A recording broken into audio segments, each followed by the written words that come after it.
Kotor might be the most dramatic setting of any city in Europe.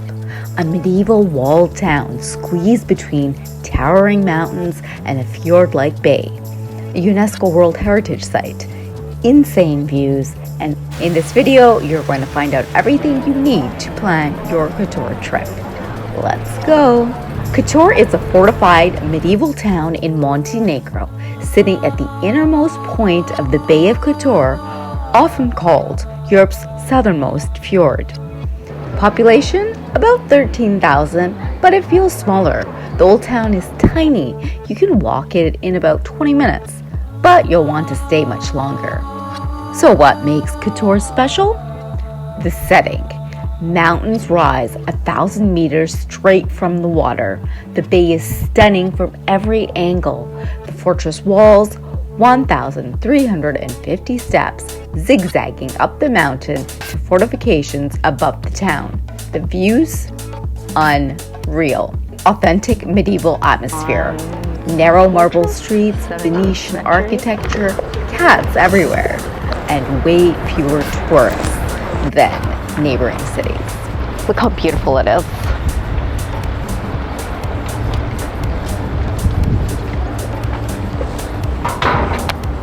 I loved visiting Kotor. It's one of those places that looks even better in person than in photos, which is definitely saying something.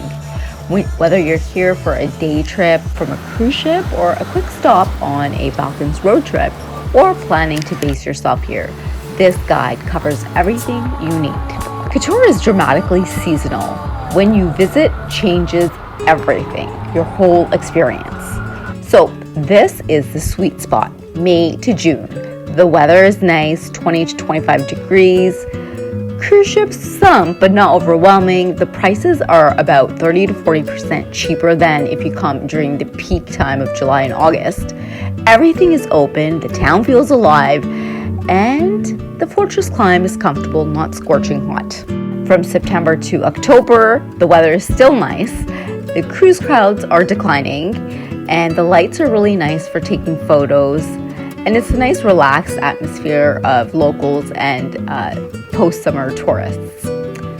Then you have July and August, the high season. It's peak summer, it's beautiful, super hot, 28 to 35 degrees, lots of cruise ships. The old town is packed, prices are at peak rates. So of course, if that's when you're on holiday, that's when your kids are off school or you're off school, then that's the best time for you to come. Then you have sort of the shoulder season, which is like April and November. It's a little cooler, 15 to 20 degrees, very few tourists. Prices are great. Everything is not open, and it's great if you just want Kotor for yourself and you don't really care about going to the beach. This time is if you really want to see Kotor, you're on a budget, you just want to visit the city. It doesn't matter to you that it's very cold and you get the best prices, then this is when you want to come. Here's what to actually do in Kotor. Of course, one of the top things to do is explore the Kotor Old Town. It doesn't make any sense to go to Kotor if you don't explore the Old Town. Okay, so right behind me is the entrance to the Old Town. Let's go. Ceramics found in Kotor indicate there was human settlement here at least 5,000 BC. Illyrian tribes are believed to have settled here, as well as the Greeks, followed by the Romans, who are believed to have ruled the area until the fall of the Western Roman Empire in the 5th century. Ottomans, Serbians, the French, Austrians have all played a part in the history of this town. Now, top things to do. We're gonna go explore the old town. You can experience Kotor's ancient past in this fortified medieval town. The walls circle for 4.5 kilometers. There's all sorts of these really narrow, windy streets, kind of like Venice.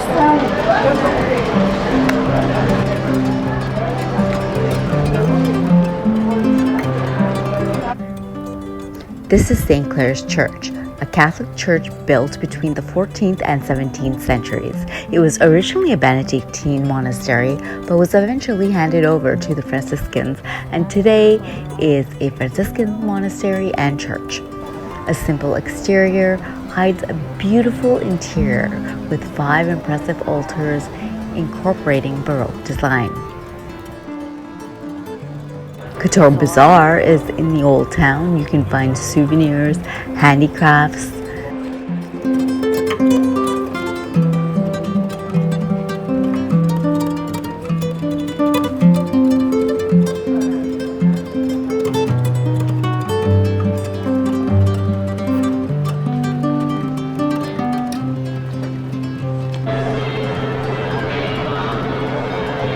Here's Lombardic Palace, located in the heart of Kotor, a stunning example of Renaissance architecture. And then the Church of St. Luke. So this church over here is from 1195, apparently.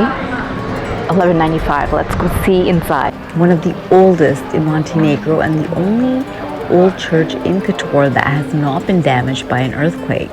It's a brilliant architectural gem illustrating elements of Byzantine design with Slavic influences. This is the Church of St. Nicholas. It's a Serbian Orthodox church built from 1902 to 1909. This was the site of a Dominican monastery that was abandoned. Later, when Napoleon conquered, he gave it to the Orthodox Church to build on. That church was destroyed by a fire at the end of the 19th century, and this church was built on the site.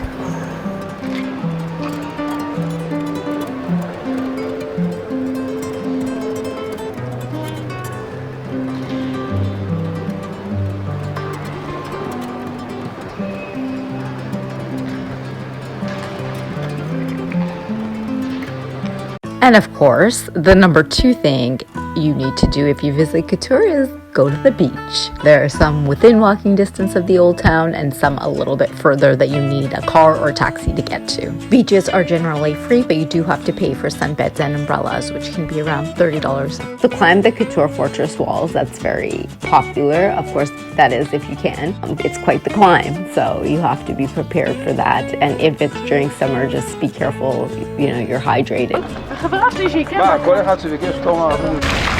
And there's lots of things you can do, like do it on the water. You can take a boat tour, you can go kayaking. So there's lots of ways to get to Kotor. You have 2 airports nearby. You have the Tivat Airport, which is small, but just 15 minutes away. Then you have the Podgorica Airport, which is Montenegro's main airport, but it's about an hour and a half drive. If you take the airport route, then you will be either using a taxi or a bus. So by bus, you have lots of options from nearby. For example, if you're in Serbia, Belgrade, there's buses going directly from there to Kotor, from Croatia, from Podgorica, and in Montenegro. Lots of nearby cities have buses that come into Kotor. So in terms of eating and drinking, there's a lot of places to enjoy food. You should try the seafood, of course, because you're right on the bay. It makes sense.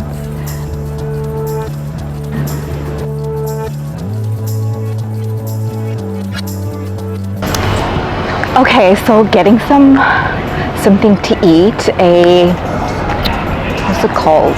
I'm at a restaurant called Kotor, and it's kind of like in this square.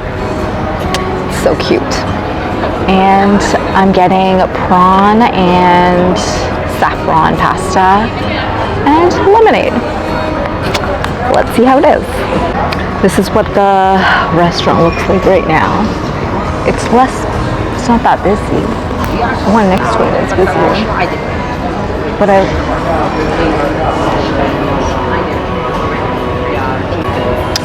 okay, so this restaurant seems to be less busy than the one right next door, and luckily all of the restaurants have their menus outside, so you can check the menu and see if you like what they have or if you don't.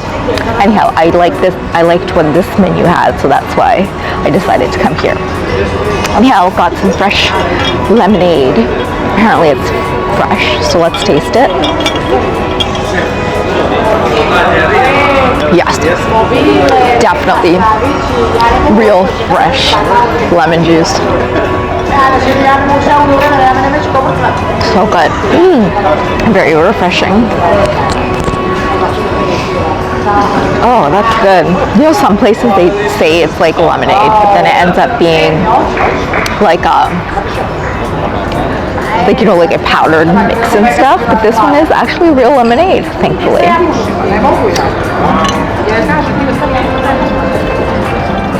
And no sugar added to it, which is perfect for me. But warning, if you order it and you like sugar, maybe you have to tell them to put it in for you.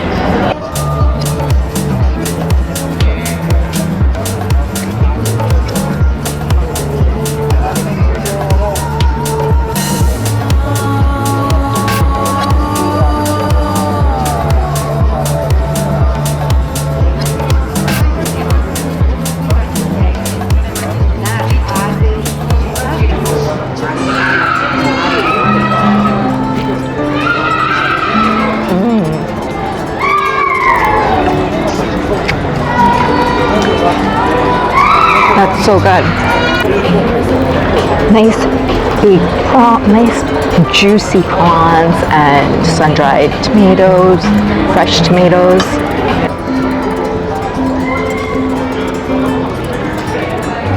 Really good pasta.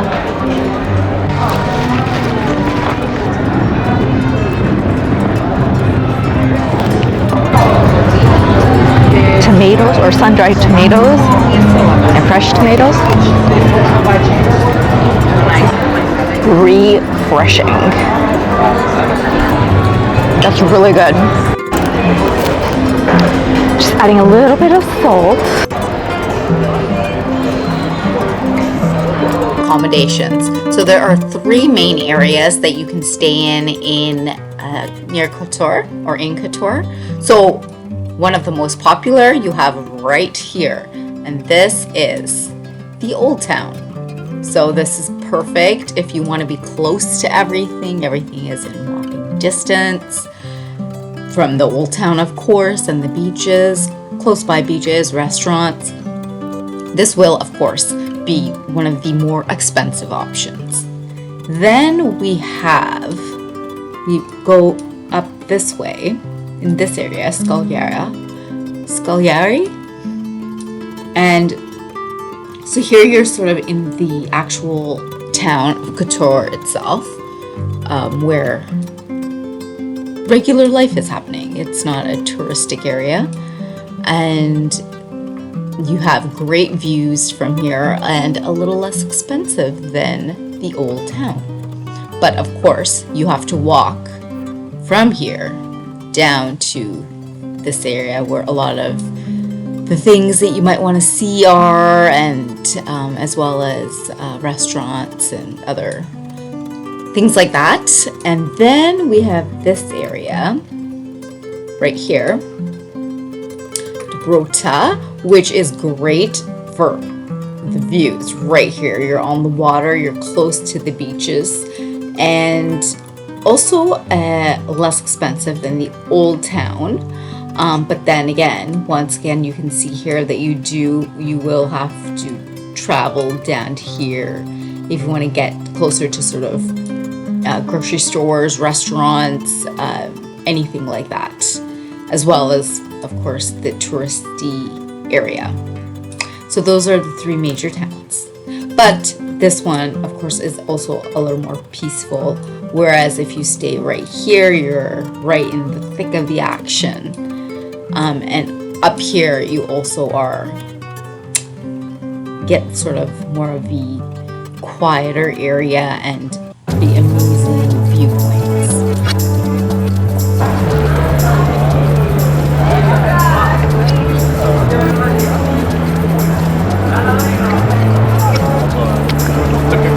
Let's get some ice cream, or gelato, I should say.